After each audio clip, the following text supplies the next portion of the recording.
Pwede kayong magbigay na walang magmamahal. Pero kahit kailan, hindi kayo pwede magmahal na hindi kayo marunong magbigay.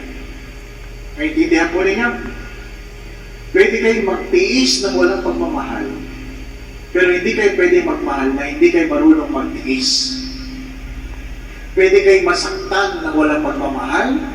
Pero kahit kailan, hindi kayo pwede magmahal na hindi kayo masasaktan. Pwede kayong mapagod na walang pagmamahal. Pero hindi kayo pwede magmahal na hindi kayo napapagod. So on and so forth. Pwede kayo maglingkod na walang pagmamahal, pero hindi kayo pwede magmahal na hindi kayo naglilingkod. Ano ibig ko sabihin? Sa dinami-dami ng uri ng pagmamahal, ang pagmamahal ay hindi isang emosyon, kundi isang desisyon. Love is to order ourselves for the good of the other. Kung ano ikabubuti, hindi kung ano aking nararamdaman.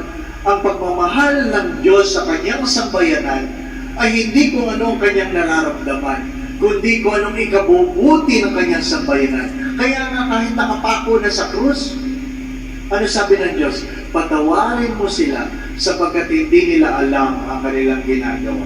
Di ba yan ang sinasabi ng mga nanay?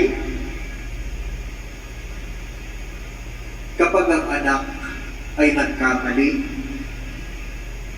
sapagkat ang pagmamahal ng ina, kahit gano'ng katigas ang ulo ng anak, nagmamahal pa rin. Di po ba, anak?